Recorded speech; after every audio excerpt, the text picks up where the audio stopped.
জয়নিতাই আজকে বানাবো চিলি পনির। চিলি পনির আমরা সবাই বেশ পছন্দ করে থাকি।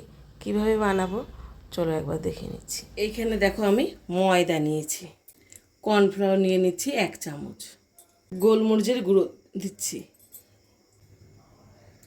কাশ্মীরি লঙ্কার গুঁড়ো দিচ্ছি। ভালো করে একটু মিশিয়ে নেব।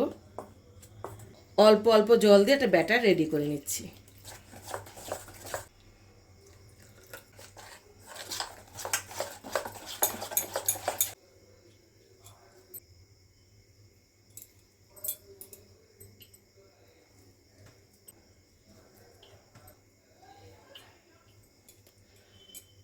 পনিরগুলো দেখো এই সাইজের আমানি করে নিচ্ছি, তোমরা চাইলে একটু ছোটো করে নিতে পারো। এইদিকে দেখো ব্যাটারটাও বেশ রেডি হয়ে গেছে। খুব ঘনও করবে না, খুব পাতলাও করবে না। এখানে 1 চামচ কর্নফ্লাওয়ার আছে, জল দিয়ে গুলে নেব।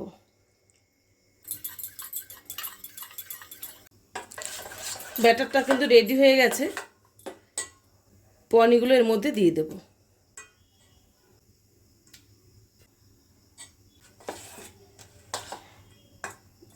ভালো করে এবার পনিরগুলো মেখে নাও।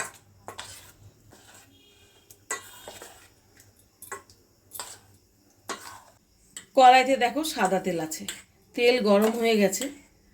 আমি এখন পনিরগুলোকে ভেজে নেব।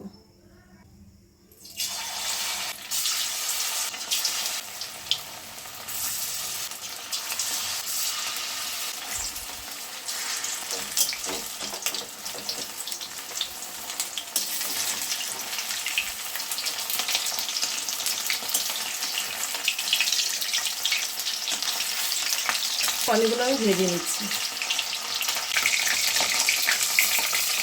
পনিরগুলোকে আমি নামিয়ে নিচ্ছি।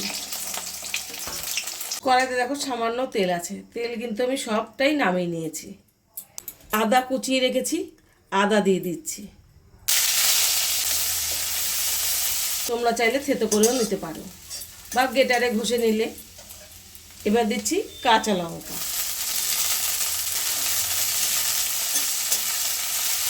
এখানে আছে টমেটো, টমেটোর বীজ ফেলে দিয়েছি, টমেটো দিয়ে দিচ্ছি। এখানে ক্যাপসিকাম সবুজটা নিয়েছি, তোমরা চাইলে হলুদও দিতে পারো, লালটাও নিতে পারো। পরিমাণ মতন এখন লবণ দিয়ে দিচ্ছি। এখানে দিচ্ছি টমেটো সস, জল দিয়ে দিচ্ছি।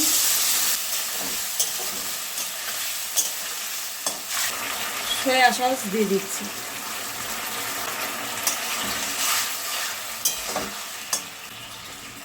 এইভাবে 5 মিনিট আমি ফুটিয়ে নেব।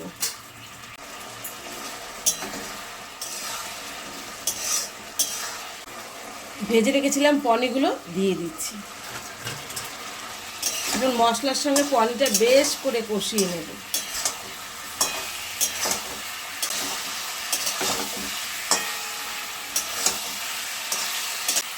এই জল দিয়ে যে কর্নফ্লাওয়ারটা গুলিয়ে রেখেছিলাম, এটা এখন একটু নেড়ে দিয়ে দেব। গ্যাসটা কিন্তু আবার কমিয়ে দিচ্ছি।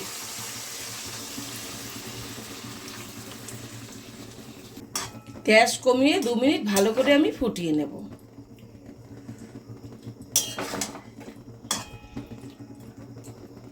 এবার আমি একটু ঢেকে দেব।